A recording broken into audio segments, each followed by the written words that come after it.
So okay, what brought us to this beauty right here? What were the circumstances? What was the inspiration? I know, Mark, you talked about it being about an HBCU.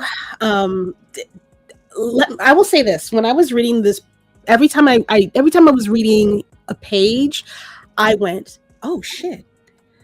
Oh shit! Wait a minute! This motherfucker's cooking with this bitch right here. Wait a minute! Wait a minute!" I have the unspoken title. I don't think people are comfortable with me calling myself this, but story whore. I will do anything for a good story. Naturally. Hey, you can call yourself whatever you want. That is your right. And do. Respectfully. This is one of them. This is one of these stories for me. I thought that I was going to have issues reading through it because ADD, and also other comics. This is the first one in a minute that I have sat down and finished in under 15 minutes. Wow.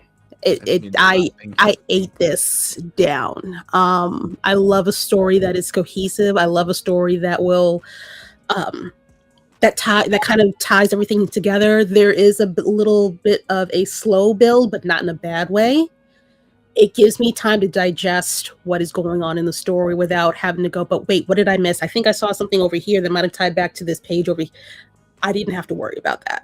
I don't have to worry about that. I'm sure there is going to be something like in the next couple of books where I'll be like, oh, that's what happened. But I don't have that itch of, I think I missed something with this book. It's straightforward, but also a mystery, which makes me want to continue to read on to the next book. And it doesn't beat me over the head with, you have to be this particular person. The characters are very well developed. Off the strength of one issue, I already have a good sense of who these characters are, where I've put them in my mind as far as whether they're good people, kind of a gray area, or they're, semi possibly trash. Semi possibly trash. I'm looking at the Brit. But this book, I love. I don't want to use the L word yet because it's only book one. I try not to do that to the first books because I hate disappointment, but I feel very secure in what you've got going here to start. With that said, please tell the folks how all of this came about. So I had since I was a student at LSU to start, I had an idea for a comic that was Southern Gothic inspired because I've always had a distaste as a Louisiana Creole for how voodoo or the magic with a K, realistic ceremonial practices of magic have been kind of utilized, especially voodoo or hoodoo. It always has been used very callously or in that evil denotion type way, very much in the classical sense of how America was introduced to things. I don't like that kind of sentiment kind of lives on in comics. And I figured that, as a Creole, it'd be cool to kind of get to put my own spin on a tale at the crossroads, right? But I didn't finish my time in college at LSU. I actually dropped out twice before I finished. And it was never because of my grades. It was because I had gotten sick the first time, and when I had finally gotten well enough to go back, I was kind of at my loan limit. So it was very much me kind of having to make a decision. Do I have enough hours left to pay for how many quality points I need? And the answer was just no, not at LSU. So I had to regroup, kind of spend some time off as a dropout again, had to kind of pack up everything, go home. And once I was finally able to kind of recoup and everything, I was in Jackson. And I had the opportunity to finally be near an HBCU that had an engineering program. There were a lot more by the time I had dropped out the second time than when I first went to school. When I first went to school in 2013, I think Howard and then I think maybe Morgan State were some of the only programs really that had extensive full engineering programs at the time. But by the time I come back to school, Jackson State had an entirely brand new engineering building, the CSET building. So they had a whole list of electrical engineering, computer science, computer engineering, all these different degrees that I could go into. And they also had a biomedical engineering program. They just started.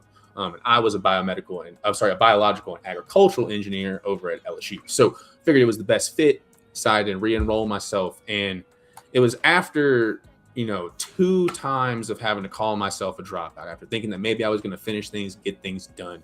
And I was very much in a defeated place at that time. I was not the person I am today, and I did not have a lick of confidence kind of emanating from me at all. And Jackson State welcomed me home. I still remember going to the registrar's office and telling them, I messed up twice before. If you look, because they looked at my grades and they saw that like 3 O's, 3 5s became zeros. And they were like, why didn't you take W's? What happened? Like all these things, right? And it's like, life happened. I got sick. And I didn't really know how the processes worked. I didn't have someone advocating for me. And I ended up just taking F's in classes I could have easily just walked away with W's in. And that follows you.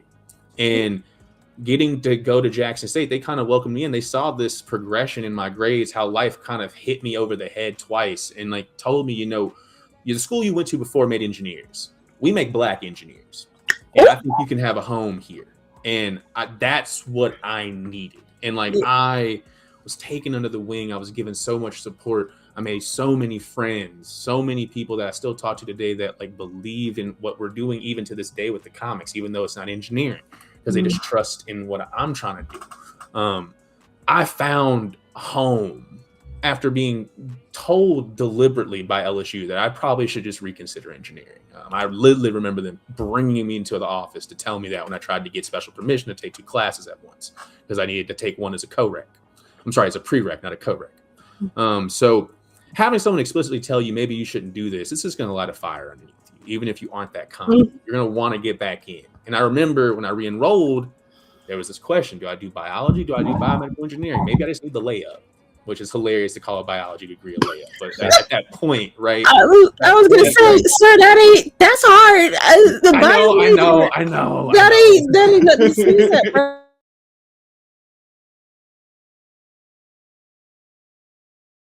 Brothers and sisters, I didn't mean it. I promise. Y'all take OChem too. I promise. Y'all matter. No, but I'd already taken all of the hard courses within the biological curriculum. For me, at this point, it was taking, like, if I was going to go back in engineering, they wanted me to take EE classes. I didn't do that at LSU. I don't know anything about E&M. I went to school to fight cancer, not countries. I don't know anything about this. They wanted me to work on circuit boards, soldering, all this. I had to learn about radios, all this stuff, right? I didn't think it was within my capacity at the time. I already failed before doing what I was doing back in the day. No, I just got to learn more. I have to be better. I got to kind of, rise to the occasion, if you will, and kind of learn some stuff outside of my comfort zone, because it was just the assignment. And that built me into the man that was able to build this, because you're doing everything yourself. You know what I mean?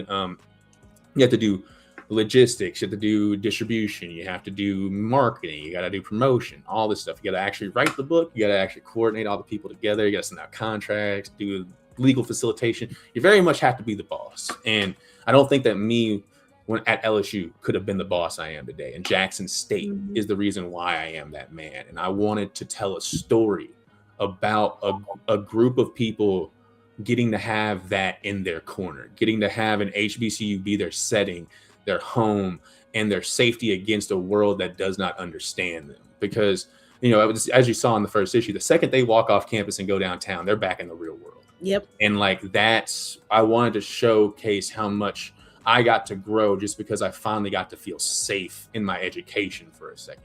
And, we get to kind of tell my story a little bit too. Mason's in there. He's the transfer student in the background. We kind of get to tell my story a little bit along the way. But, in the background alongside, the grander story that's already was happening on campus when I got there. And, we get to name the school in our story Gibbs Green. It's after the Gibbs Green tragedy that happened on Jackson State's campus. We were trying to go in vein with like what Milestone did with Virgil Hawkins in Florida and try to immortalize his legacy that way. That's like specifically Mr. Gibbs and Green's legacy that way, because of the fact that they were taken from us in that incident and the fact that the campus was made unsafe that day. I wanted to kind of let them be the people shielding over these characters in our story in that way. So it was a want to express how much HBCU culture, especially in the South, is it's the reason why we have so many educated Black individuals. And like, I wanted to showcase how much just not necessarily excellence, because I know FD Signifier, telling us, black excellence might be a trap, but just how many talented black individuals are grinding to be something better than they were when they started. And like, I wanted to show how much power is there, and from like the superhero lens, because they made me feel superhuman to be able to come back like that. And like, I started back, like I told you, these zeros on my transfer kit, I graduated with honors, so I'm very proud of that. And I would have graduated summa cum laude, but I had a 3.78. I was 0.02% off. I'm still obviously salty. I'm obviously still very salty they didn't round your boy up. But you know what? We learned at that time, you don't take things that you didn't earn. You just tell people you were close. Bro, shit. Yeah, no, take the that's not enough. No. You can win. You can win. Even if you don't beat the top person, you can still win. You still placed. Okay. I agree. My biggest statement, me and my mom agree, because she was salutatorian at her university. If we have to be in white spaces sometimes, second place is black first place sometimes. So sometimes they won't give it to you. So you have to just know the second place is the best. Yeah. Sinbad had a great career after Star Search. That she always told me, at least. I didn't watch those seasons. Like Usher was a child back then, so I wasn't even here. I was very much not a I was very much memories during that time. No, he was all right. He was all right on there. He was all right. But I think I'm gonna say for you, don't compare yourself to Sinbad, baby. You better than that. I'll take that. Thank you. I look forward to having people mistake me for Kazam. No, I'm just kidding. Stop it. Stop, you're a mess. You're terrible. Okay, wait. I want to laugh, but I don't want to laugh either. Sinbad, you're the greatest. I want you to know this. Respect to the legend. This is all jokes. All respect to that man. This is not light skin. I can't make those jokes. I'm gonna let you do that. It's the first time I can say that. Che. Yes. What made you link up with this crazy man? Crazy people do crazy things, I got my own brand of insanity, I guess. But yeah, talking about like the themes of sound and the inspiration behind the idea, the idea of like just wanting to show like power and unity and like individuality in these black spaces and things like that. Those were, I first took the project half because I just wanted to do a project, and I was excited that someone had reached out to me and like recognized my work, but also because of the nature of the project itself. I think with me, like the constant in the things that I'm really drawn to artistically and like writing wise is like a sense of reality. I feel like, I love me some Dragon Ball Z and Naruto and all that stuff, but in these animes and things like that, where they start going to the moon and they're blowing up planets, that's when they lose me. I like stuff that's grounded in characters that are real and like understandable, and they have quirks and they have their own fashion and they have their own, ways of speaking and all these things. And so with Psion, he came to me with this like document that had like character profiles and things like the setting and the buildings and things like that. And I just saw it, like this is basically the final design of John, the main character, is basically what I had from my very first idea, because it all just felt real. The setting, the characters, the stuff that happens in the plot, it just feels like this fully realized world. And I just loved playing around and adding my own flavor to it. I don't even remember what the original question was. what made you I guess basically sign up to work with him?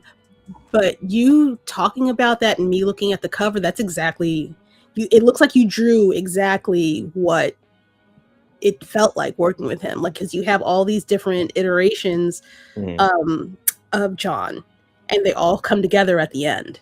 That's exactly, was that what you were working with, or what your plan was, or it's just literally because of his powers?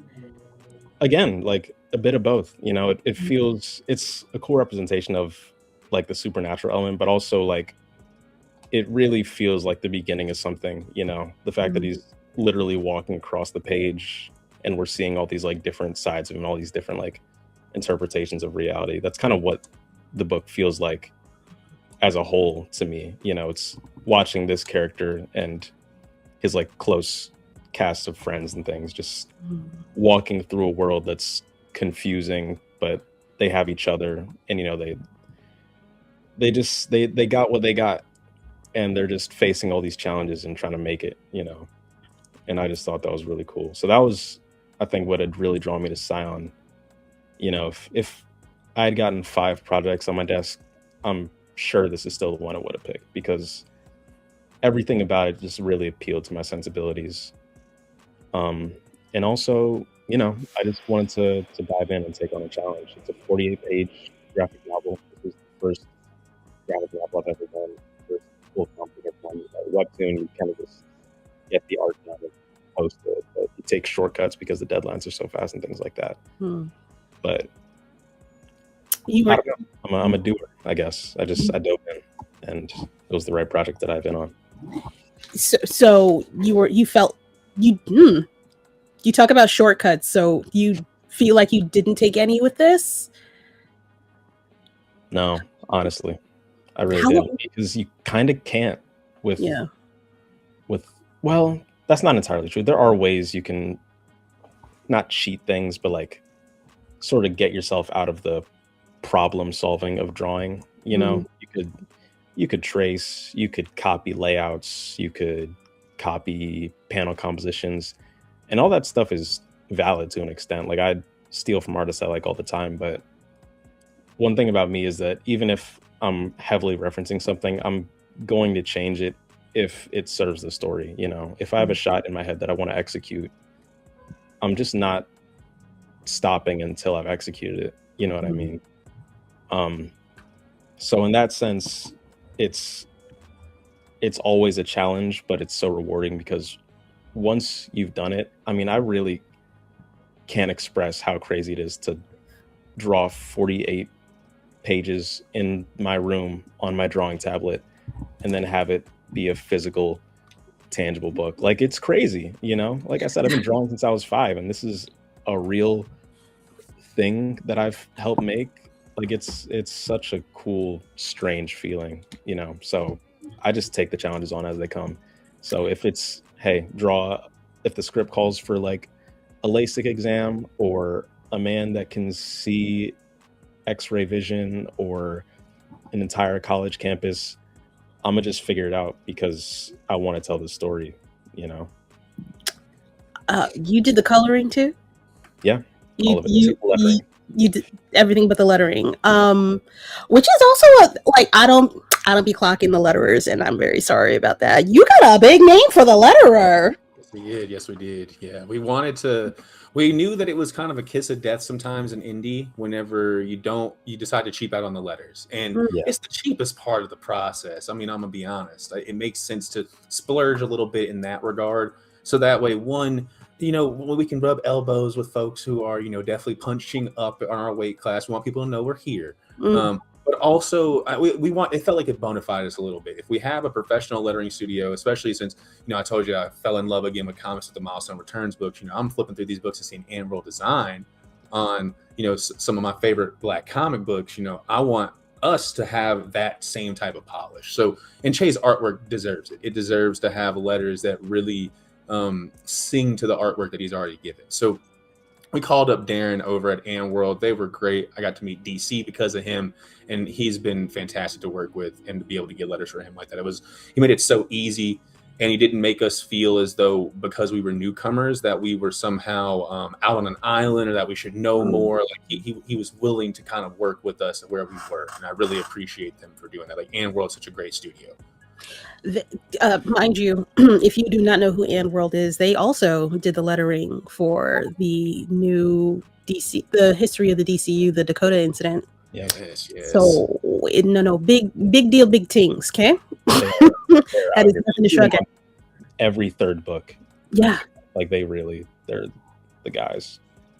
How did you come about your choice for choosing a letter? Like, I like to talk to you independent creatives, because I don't know how y'all do how you make it to the point where your book comes into creation. Everybody's story is going to be different. Everybody networks differently. Sometimes you just get lucky and you hit on something, and it works out. But how do you choose a letterer? Honestly, I have never asked anybody that question. How do you choose a letterer? So I think honestly for us, it was very, we kind of knew what we wanted. It's like, we knew that we wanted it to kind of like have like that kind of Southern Gothic type of like creepiness to it, like how like the feel of like anything from the antebellum period. It feels like there's this racism in the like the handwriting. We wanted there to kind of be like that type of decayed type look to things, but like whenever we kind of can punch it up, because like that's the other thing, we wanted a mixed case style as well. I was very, very adamant on mixed case and not just uppercase for everything, because I felt that having the ability to capitalize fully, to have, you know, it gave more variability for how we could kind of make the tones work. And we knew that we wanted it to be dialogue first. So with all that in mind, right, knowing that we need someone to make probably a script for us, like if going with a design studio like Ann World felt like the perfect thing to do, because we didn't want the letters to look like something else. That was the big thing. So I was kind of a bit of a, like, I knew I wanted to have, I wanted this project to be as Black as possible. Like if I can have someone on this book, I want them to be Black, at least their studio to be such, right? So like when I reached out to Darren, I was like, yo, like Black comics, we need Black letters, bro. Like, like that was just kind of my like straight up, I wanted a Black letterer for this book. Just like if I were to have a book that centered like, you know, a mostly female cast, I want a female letterer. You know what I mean? Those touches matter. And like he hooked us up with DC. You know, I wasn't expecting DC, you know, to be, you know, I wasn't expecting DC to be white. But he did an amazing job. No, I'm being serious. DC did great. DC and Darren, I mean, and let's be very frank, him and Darren together, like he told us, like, yeah, me and Darren, we kind of looked over the script, we kind of worked on it, tweaked on it. We got this together. What do you think? I looked at it and I was like, this is awesome, bro. Yeah, let's see what you got typed up. Like so we wanted this to be, as you know, because like it's an HBCU book, there are going to be like moments where the dialogue is very Black. We want people to understand what the inflections are supposed to be. It's why we went with that mixed case style, so that way we could have things be fully in cap and bold and italicized. It just gives us a whole nother layer of oomph to put in, and like with the kind of creepiness of it. Sorry, go ahead. Kind of cutting you off, but it's definitely an underappreciated art. Like yes, across a lot of comics, it's the exact same font and a very similar lettering style, and that works like for sure. I'm never going to be mad at it. But if you're doing, especially like an independent project like this, where you're trying to have a very specific identity, the lettering is, I was honestly shocked when I got it back, because like I said, like with the webtoon, I lettered that myself and it's like fine or whatever, but when I got this back with the letters, I'm like, oh, it completely changes the way this feels, you know? Yeah, it adds character. It adds a lot of nuance. The font and the mixed case fit so well with my style somehow. I can't even like articulate why, but it just works, you know? Because like, all right, so first of all, this is my favorite panel. That happened in real life. That is a literal memory. That is a memory. No. Willie did that to me in real life. He probably didn't do the JoJo's Bizarre Adventure pose, but yes, okay, close. Because yes, he did this. Yeah. He did this. Because the first thing I see with the stance is boy. But then the lettering under it it seals everything. Light skinned it, boy, your ass is white skinned. I was like, I heard him say it in my ear. Yes, I'm so glad. I'm so glad. I was worried about the apostrophe. DC also asked, is it supposed to be ED? I was like, no, it's EDD. Like it's. You understand. You understand. Fully.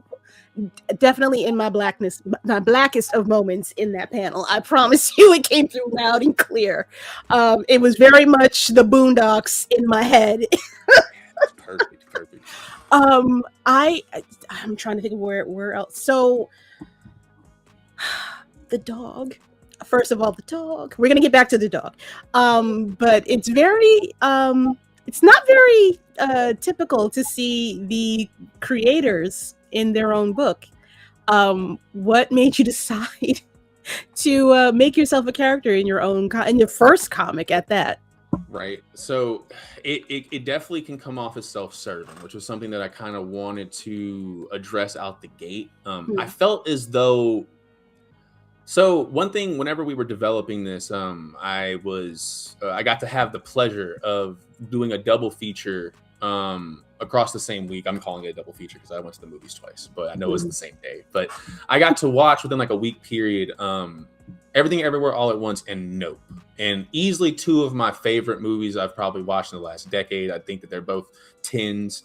I know the internet's kind of changed their opinions on them, but I have not. And Nope specifically really just hit me in my chest. I loved it so much. And I loved the fact that whiteness was in like a Toni Morrison aspect within it. It was an outlier. It was something that was kind of burgeoning in on what we have going on. And like, I felt that it would be a fun contrast for the whitest person in the comic book to just be a biracial. It would allow for the contrast to be visually there, but also narratively a little bit dissonant. It allows for a little bit of kind of that 90s, like we can make 90s kind of bougie light skin jokes a little bit because of like the kind of pairings of offness there. And I felt that we could kind of modernize it in a way that allowed for me to kind of make fun of the situation, but also to let, readers know that, if you ever do see a picture of me, don't think that just because I'm this pale, that I'm not the brother that was in this comic book getting called light skinned. It was to kind of let our audience know that we're writing off of our experience here. We're not just trying to give something that we think you want. This was life. This is I lived through this, and I want you to kind of know that I'm kind of in the background. And that's a thing here. It's very much I've talked to Che like with this a bunch. It's like, man, as soon as we can kill this dude, we are. We're killing him. I'm getting rid of him so fast. Boy. I'm killing that man because we got to make sure the story is serving the people who are supposed to be. I was kidding. No, but, I want people to know that I am willing. This isn't my story. He's just standing there. He's helping the dog. Leave him alone. The first we're taking him out. DM style. We're taking him out. Drag him from the sky. Bites him in half. He's gone. Actually, I was kind of in that camp at the beginning too. Like, once I learned that you were essentially a character in the book, I was a little hesitant because you see a lot of self-inserts in fiction. And when it's really dangerous is when the author doesn't know they're doing it. And they're like, oh, this character just happens to have my hair and be my gender and a similar name, but he's like really cool and he gets all the girls and he's got 18 different superpowers, and it's like, okay. Right. It's like, it's like this, that is not this man. That's not this man. No. I heard he was a character and he was making himself character essentially, and I was like, okay, is this gonna be a little bit of a wish fulfillment kind of thing? But no, he's just treating himself like a character, and because the story's inspired by Mark's life, he is just a three-dimensional character. He doesn't get special treatment in the story. No one does. They're all just kind of on their own journeys. Also, sorry, go ahead. No, go. I just think it's funny. I'm pretty sure at one point you asked me to make him paler so the joke would hit harder. I'm like, okay. Yeah, I legit was like, like you can go there, bro. You can do it. Like the winter months are hard for me, man. Like if I was in Phoenix, it would be. You got the Farnsworth Bentley all the time. You got the umbrella right over you at all times. Paracel swag. No. Get my suspenders out. Oh no! Oh God! Wait. Okay. What was I gonna say? I was gonna say something about the lettering, and the artwork all coming together. This and I've lost it, ladies and gentlemen. It doesn't happen very often. I'm lying, but this, I couldn't tell what campus this was. but I'm assuming this is from your alma mater, Jackson State. That was one of the coolest parts. Che was able to like we were able to get Easter eggs of campus of downtown Jackson. Like if you're a Jackson native or if you went to Jackson State, you'll recognize like the Gibbs Green sign is definitely like where like the roundabout is the front of campus. The archway is like I think we got almost like a near 1-to-1 there, which was super duper. Downtown we got to show the planetarium off, which was super awesome because that's like it's like one of the coolest parts about downtown. I think I got that one. Hold on, let me see if I can find it. It's the one with I think it's got Tennessee. Oh, did I not get it? Damn. No, I understand. I'm just glad there was enough cool pages to where we got some. We're talking about something that's not even here. That's fun. Oh, bro. Yeah, no doubt. Y'all did your big thing on this one. There's a lot to pull from. Like I actually had to stop myself because I realized I had like 20 pics and I'm like, okay, this can only handle but like 50 megabytes or some shit. So I had to cut this down significantly. I low key, I want to find that. I think I might have to find it and post it.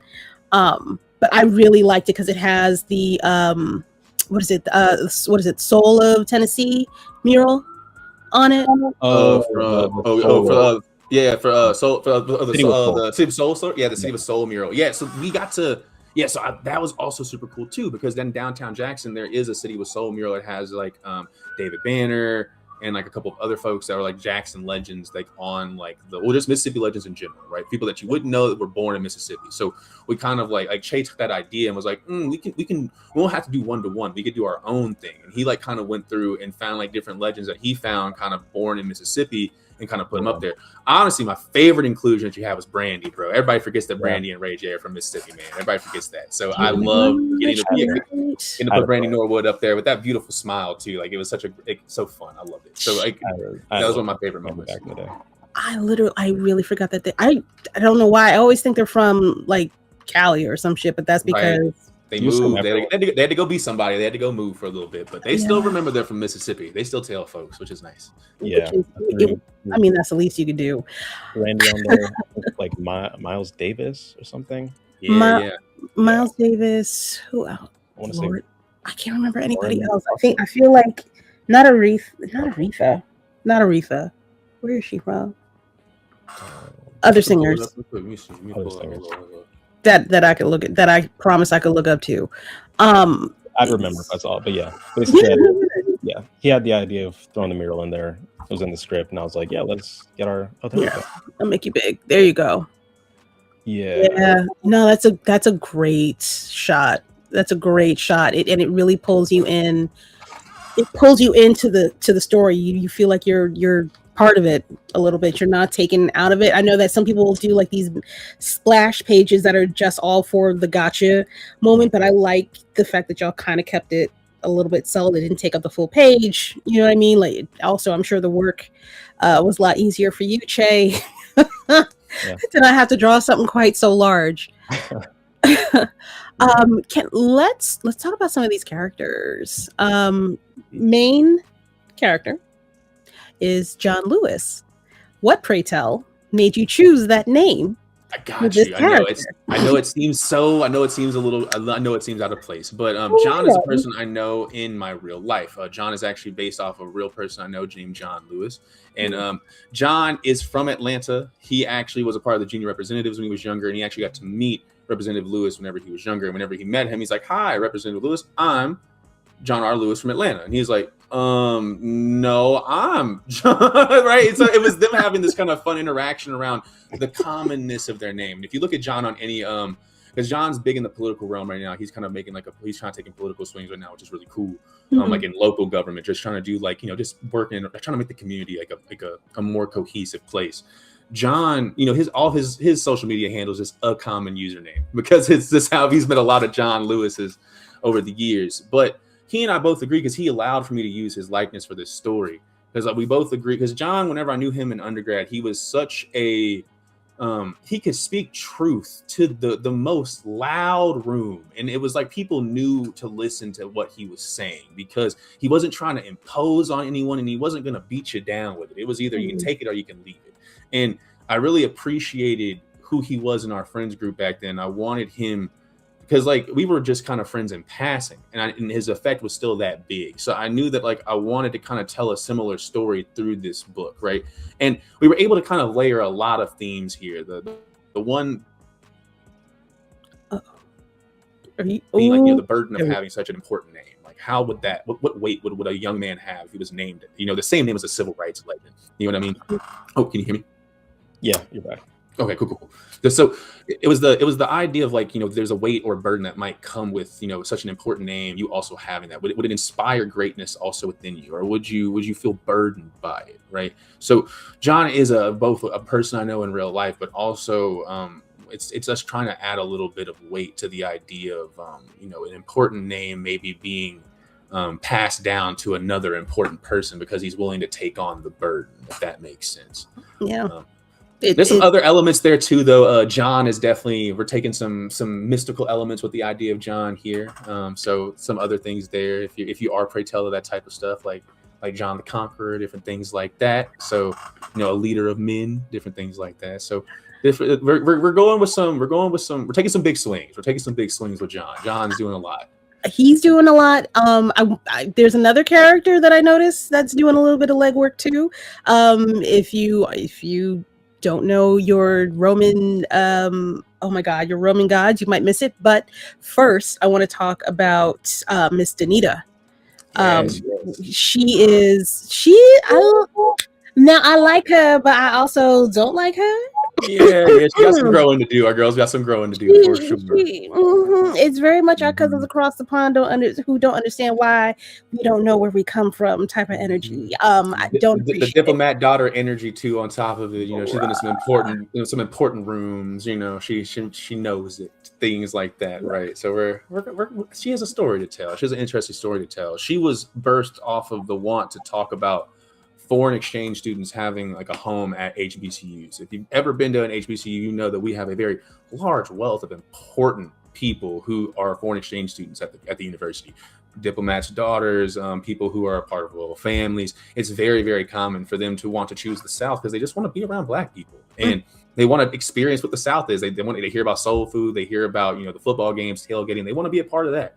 And I think that's super cool that they would choose us in this, right? Because it seems very there's some contrast again there to that element where, it might seem weird to have a person who with a British accent on a campus in Jackson, Mississippi, but they're there and they have a story to tell.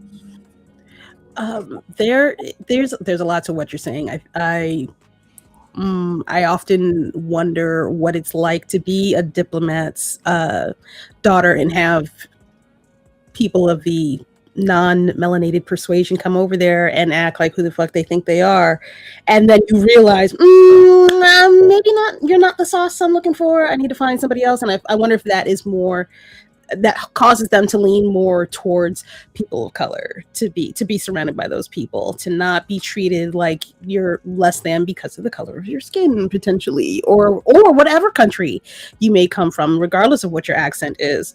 Because it's yuck. It's yuck right now. That's what I'm going to use. Che, did you have any? Did all the well, for both of you, did the influences come strictly from you, Mark, as far as who would look like what, or Che, did you have any liberties with? There's definitely some liberty taken. So yeah, there were real life influences that were kind of the jumping off point. Like John, real life John. He's like the same archetype as the character designed, like tall, lanky, glasses, kind of like a sophisticated, nerdy kind of look. So I just took that and then combined it with like what I was seeing in the story and just kind of like tried to heighten it, Speaking of heightening, actually, I also took some influence from the Boondocks for his hair. So I just enjoy that, like Huey's afro, they draw it. Yeah. So yeah, I don't know. I wanted to take the story and try to tell it through how they look. So John's, he's got the collar and the sweater, but also like shorts because it's like a little bit hot in the South, but he's also got a little bit of a scholarly look. And then Danita, she's just kind of got this more easygoing, like laid back outfit. Like she's not trying too hard. So I just gave her like, cropped hoodie, jeans. It's like she's cute and put together, but she's not like doing the most. You know what I mean? Yeah, no, she don't have to. Yeah, she don't. Also, fun fact, it kind of got away from it, but the original influence was, I believe, Normani. Yes, it was. Yes, it was. Yeah. Yeah, Normani was definitely our inspiration for Danita for sure. At least for her look. Yeah. Yeah. No, I see it. I'm like, there was something about her. I'm like, there's something. I don't know if it's a young somebody or an older version of somebody. But no, Normani is, that's a hole in one. Yeah. That's 100% it. Yeah, try to get specific, another talking about like pet peeves and stuff in anime and things like that. Like same face syndrome could never be me, dude. It's so fast because it's like y'all are supposed to be three-dimensional people from different parts of the world living different lives, and you've got the same generic features just because it's like cute and easy. And I'm like, that's boring. Some people got, Danita's got like a curved nose slightly. John's got like slightly wispy facial hair and like a long thin face. Like I don't know, I just like to play around with it until it feels like real and also like it matches the story, because I don't ever want people to feel like I'm like phoning it in design wise. And I think it just makes the story feel more real. Who gonna tell you phoning? Who gonna tell you phoning it in? Who gonna tell you? Me, the voice in my head. Okay, well, you tell him come see me. Yeah. You tell him come see me. We'll talk. We'll have a nice long conversation about that. Yeah. I don't think so, sir. Not at all. Not at all. You know what? The other thing that I missed out of this is showing the professor. Professor is it Alva? Alvaro, yeah. Alvaro, pardon me. By Basquiat. Easily. Yes, sir. I'm glad to see it. Yeah. But Basquiat was a big inspiration for him. It was like the idea of what if he got to live and kind of like be a professor to the youth. Like he got to kind of pass on that knowledge and get past that kind of rowdier late 20s life era. Like it's like kind of that idea of like that type of. He has a past, but he's very clearly dedicated towards his future. If that makes sense. I'm very curious about his backstory, to be honest. I might be getting a little ahead of myself. Are we going to get any kind of a backstory for him? If we have, we will get into it, but it's not going to be anytime soon, unfortunately. Okay, we are going to be focusing on the students for a little bit. But he is our John the Baptist, if you will. He is kind of our person that is he's foreshadowing what's to come, if you will. He's our harbinger, or our forebearer. Yeah. No, he very. Go get this book and read this book, y'all. I'm trying not to give away nothing. He means what he says when he says it, but he got to say it as somebody that's I don't know. Is he tenured? Actually, that is a detail I need to know about. Is he tenured? Yes, he's tenured. That's why he can kind of do what he says. He can say what he wants to, as long as it's in his office. Yeah. Correct. He ain't resting on his laurels either. Like no. Across departments too, because he teaches John over in the criminology department, but then he also just takes it upon himself to be the African American studies professor, because he's a Haitian man. He wants to tell people about where they come from. You know what I mean? So that idea. So I like him. He's I like that character. He's got like wicks, kind of. His hair is really good.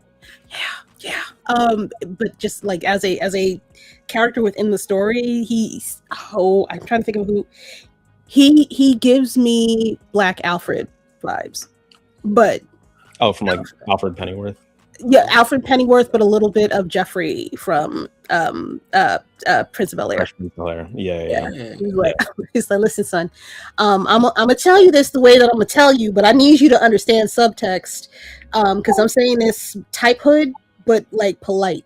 So I need you to understand. Do you understand what I'm trying to impress upon you with your choices? Because that may not be the best thing for you to do, my good son.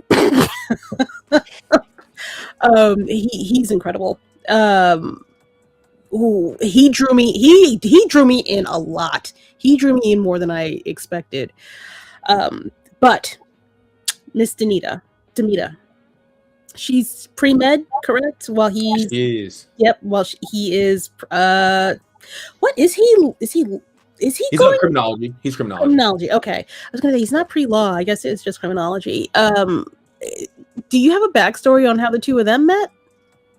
So it would have been like they were like the kind of like the sophomore freshman group that kind of like formed over time, like between John, Danita, Vincent, and then Gene. Like the four of them would have kind of been like the group that kind of got pushed together that freshman year and kind of just like things stuck, if you will.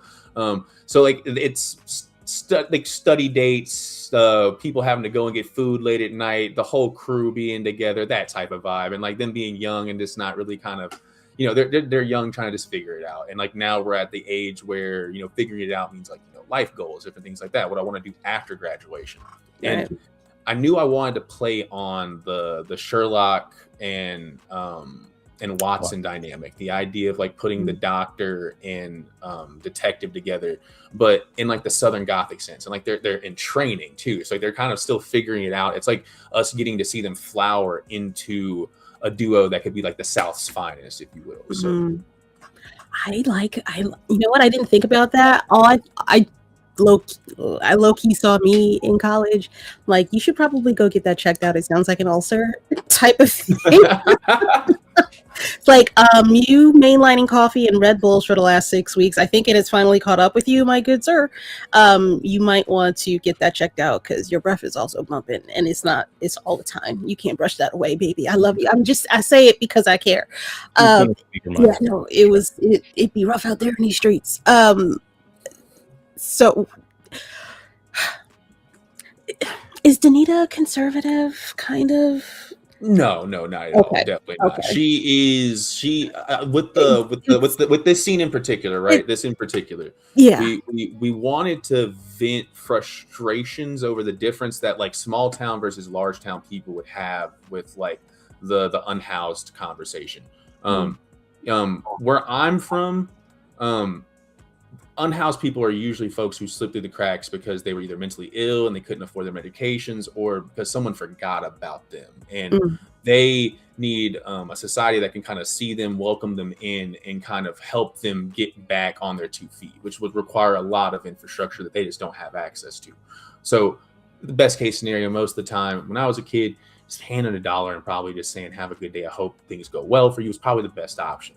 But Danita comes from a large city where, some people, especially if you were like me with my mom growing up, where it's like she's a single parent, she has a small kid, she's trying to get through these busy streets. If like, say my mom was in an environment like that, she may want to treat the unhoused as a deterrent. She may want to see them as unsafe because it would make your day easier to not have to interact with them because there's just so many more people. It's something that you will have to encounter on a daily basis. And if you don't have like a mental that would allow for you to be able to be in communion with said people and not think differently of them, that's an issue. We're talking about, a lot of these famous people, rich people in a, more gilded position, they take taxis everywhere they go whenever they're in a city like New York or Chicago or the UK. They don't even take the subway or something like that because they want to avoid the common folk. So I wanted to express that she would have that same gap because money's allowed her that privilege, and that unfortunately she's got to check that if she wants, because unfortunately being Black is not going to save you from walking down that path. You know what I mean?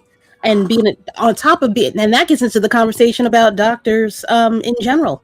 You're going to come across people that are less well off than you do, that may not have had the same, that may not have had the same privileges, or they, the check was short last week, and now you're in the mid, it's just been a steady decline.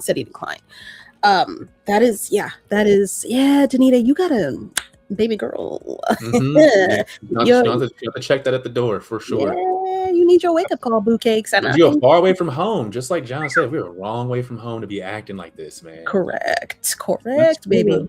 That kind of connects back to like one of the other things I love about this project, though, is like the nuance in these kind of conversations. You're not seeing that in a lot of mainstream comics, like we need more Black villains. We need more Black people that are like a little privileged and ignorant about certain things, like, because that's reality. We're not a monolith. We all believe different things and have gaps in our knowledge. I feel like a lot of the time in more mainstream media, it's one or the other. You get like a Black person that's like a stereotype in like some super obvious heavy-handed way, or they're like way too perfect to the point where it's like, all right, I can tell this is just a piece of media trying to pander to me as opposed to like a real story about real characters.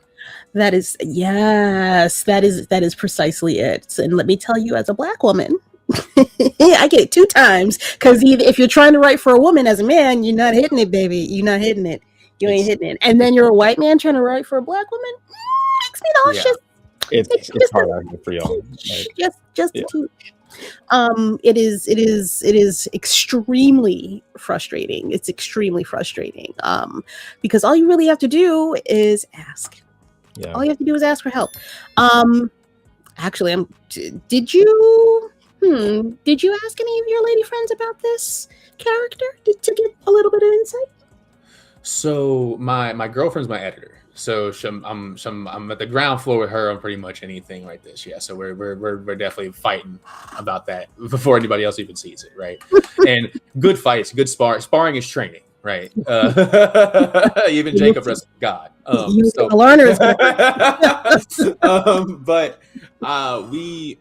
With Danita specifically, I wanted to give, like, I was obviously inspired by like the foreign exchange students friends that I had when I was younger, but I also wanted to give a voice to, I wanted to give a voice to all of the educated Black women that I know personally, but also that I'm related to. I come from a family of educators. Most of the women in my family are either they're either the best cook you've ever met in your life or the best teacher you've ever met in your life. And they take it very, very seriously. It's a vocation. It's a calling. And I wanted to showcase what that type of devotion might look like. And I kind of got to put a hat on a little bit by getting to kind of give this kind of foreign flair to it. I wanted Black women to be able to have a character that kind of made them feel not necessarily bougie. That's not necessarily the case here, but I wanted them to kind of have like maybe like a pseudo Bridgerton type moment where there's like a pomp to things that that showcases like the hard work or like the refinement that this individual has, and that there might be some rough edges because of how hardworking this woman is, but you're gonna get to just that much more fall in love with her over time when you get to see just how much of a complete person she is. So that was kind of the vibe. We want to. Oh, sorry, go ahead. No, I was just saying, I think issue 2 might make you turn around on the once you like. Oh yeah, that's the other thing too. Yeah, that's the other thing. Issue 2, if issue 1 is John's book, issue 2 is definitely Danita's. Yeah, for sure. You definitely lean into that by the end of the page. No, that's him calling the ambulance, is sending that text to her. Because SOS DEFCON what 5? Is that the bad? DEFCON, no, DEFCON 1's the bad one. Yes, it's all bad. It's terrible. Yes, I need you to help, and I don't trust these doctors anymore. So I need you to be my doctor.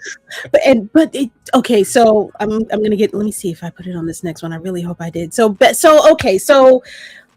part of the argument with their walk down in downtown is her convincing him to go along with this free program that this philanthropist corporation, that's an oxymoron, is offering to the students of this HBCU, and they're offering them free LASIK surgery.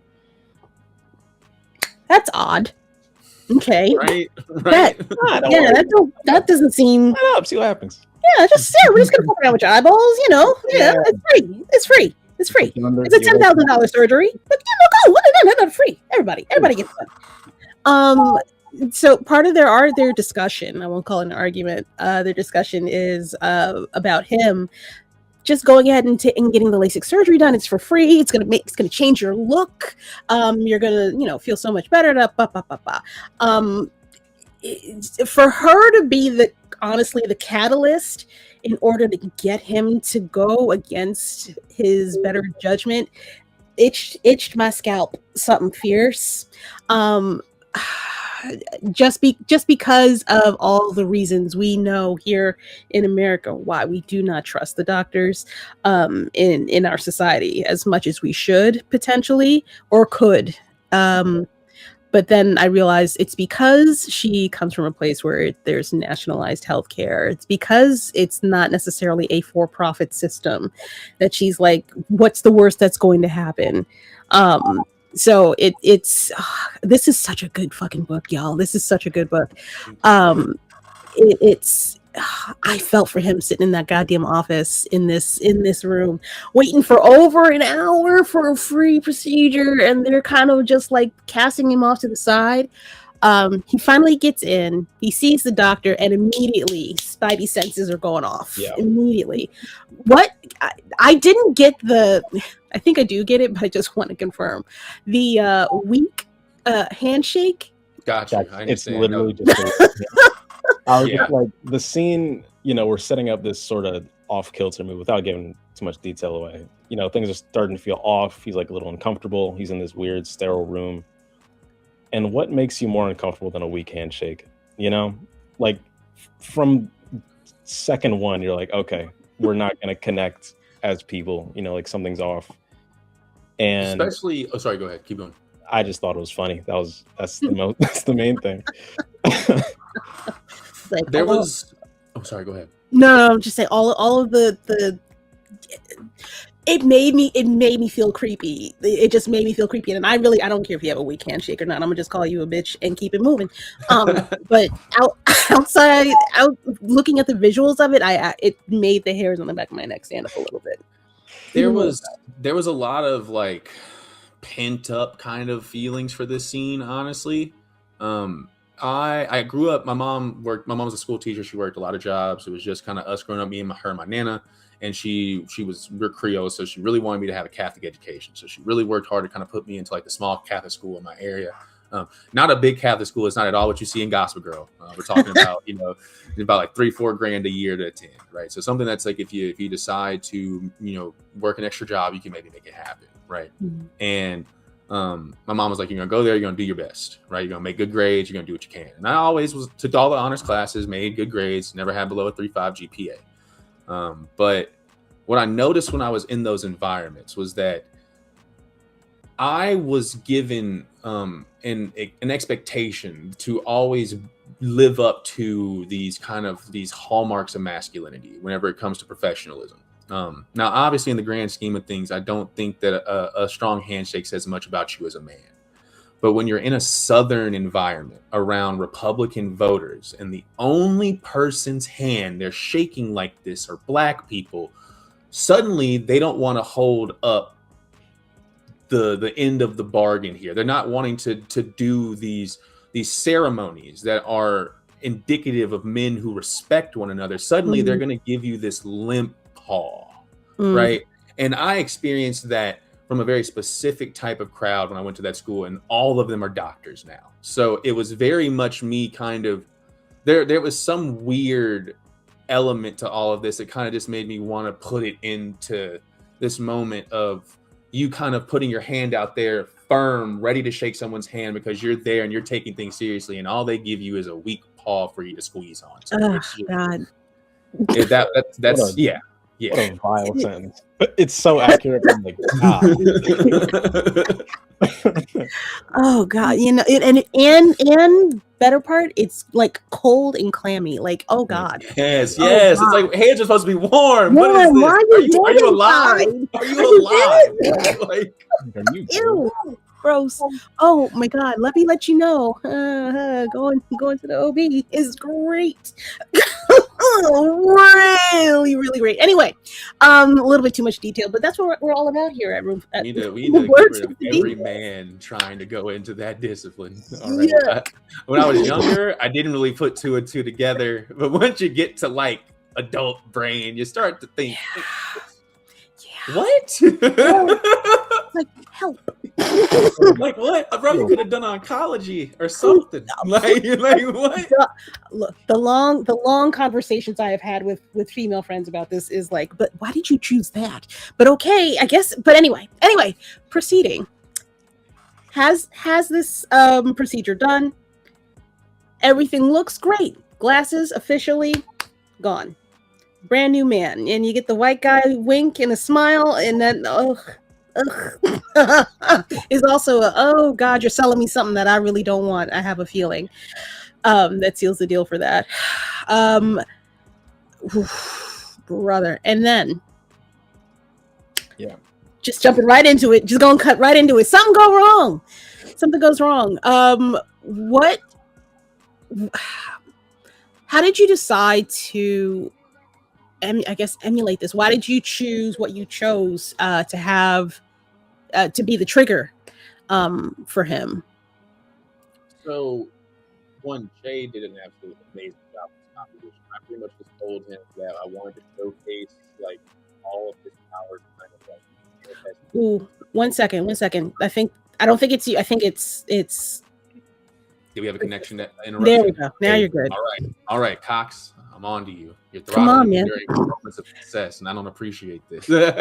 I'm trying to win. You're saying no. Okay, so Che did an absolutely wonderful job with this composition. We knew that we wanted his powers to manifest and for them to kind of all be kind of like we wanted it to be earth shattering, for them to all be kind of happening at once, and he can't really make out what's going on. But Che had the beautiful idea of splitting it up into sections, and like this page, like the symmetry, all of it. It's just fantastic. And I knew that I wanted to bring back what happened in the first, at the end of the first act, or beginning of the second act, if you will, what happened at like the coffee shop with Jeffrey's trial. I wanted that to have relevance again. I wanted like a man who, because like one of the big linchpins for this was like me wanting to challenge the idea of what a good job is in the Black community.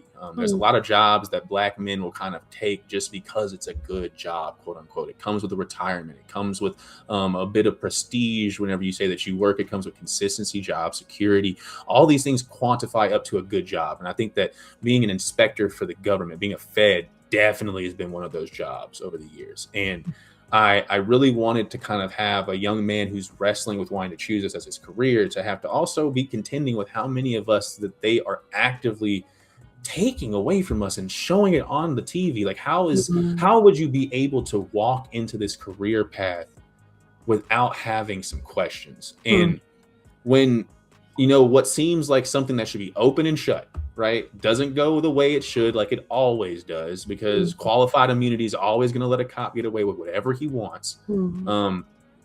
It made the reality and the lie you believe are not reconciling, and that's gonna crescendo into your powers finally manifesting, and you finally seeing what's beyond the veil, what's beyond the surface. And like this campus, it's like we referenced the Gibbs Green tragedy here on campus as though it was something that kind of happened in the past and they kind of moved on from, like this idea that the police did demonstrate and assembled on campus against the students. And like you're walking every day to class on the ground that happened to, and the earth remembers. And now you remember. Now you see that, and you have to live knowing that all around you, where it's safe, they can still do this to us. They can still find a way to make this safe space not safe anymore. For a split second, he loses the safety of his campus because he gets so overwhelmed by power.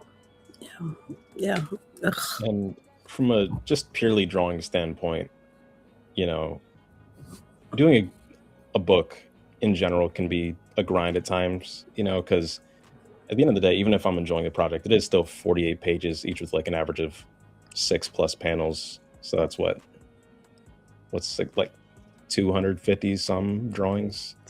So, you know, about so.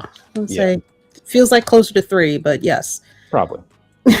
But yeah, this page in particular was like one of my North Stars, because it's when things stop feeling like, you know, the slow build up, and more it's like, oh, this is like some real stuff we're dealing with, you know, because I didn't want to shy away from showing the police brutality, but also like the strangeness and the like how invasive these powers are to his life and the reality he knew. So I just like, you know, every time I was feeling a little down or my productivity was low, I'm like, I gotta get to this sequence because it's the one I'm gonna kind of hang my hat on for the book, you know, at least one of them.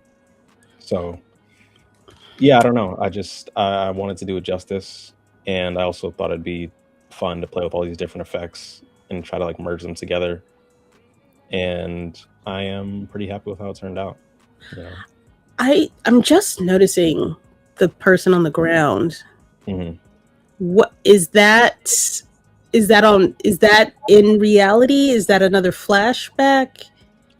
All the stuff all the people around him are like flashback. Okay. Yeah. Okay. I thought, so, okay. I have questions. I want to know who was on the ground next to him. I'm very curious. Okay. See, I got caught. I got caught up. I'm like, who? What's going on? What is actually going on? See, nugget. And all right, so he has this moment. He freaks out, runs to the bathroom, and calls Demita. Demita, something's not right. Something went wrong. That was a cut. That's basically a cut scene. We cut to this person getting yoked up, and little doggo friend trying to tell them, yo, get your hands up off my homies, because you ain't shit. I got you. Big barks. And this is, if you were paying attention earlier, it was very small. This is the same dog that was, not that one. It's too small. That's in this upper left-hand panel that was just chilling on campus. So there is a minor. There's one person that, if you aren't committed to all the people in the story, you will not. He gets got. And it's very curious because I feel like you're going to make you're making more commentary on a particular set of people in the world that get disappeared and you don't hear from ever again. This, I feel bad for this guy. I really do. I feel really bad for him. Because I feel like he doesn't have anybody to look out for him. You know what I mean? Yeah. Okay. Who's gonna get the dog? Who's gonna get the dog? Somebody's getting the dog, right? You wouldn't do that to a poor dog out in the middle of the street. Right? Without saying anything too specific, the dog does come back. Okay. The dog does it. They appear in issue 2. Okay. So, as long as don't do nothing to that dog, Mr. Bandy. I'll find you. I'm gonna let you know. I'll come down there. We're gonna have a talk. I'm gonna ask for a hard rewrite. Please, everybody, if you have not had the privilege, go and grab Psion. You can purchase this book off of Mark's website and his publishing website, crimsonsleeperstudios.com. I'm trying to get it together, Crimson, because I could have put this up earlier today, because that would have been the right thing to do. Stop. Wait. Why are we having a moment? We're having a stroke. Hold on. But please make sure you go and check out Crimson Sleeper Studios. It is, honestly, I kind of want to touch on that. How did you decide to officially make your own studio? There are some people that will just say, hey, my name is Tom and this is my comic and here you go. What made you decide to take it a step further and actually create a studio?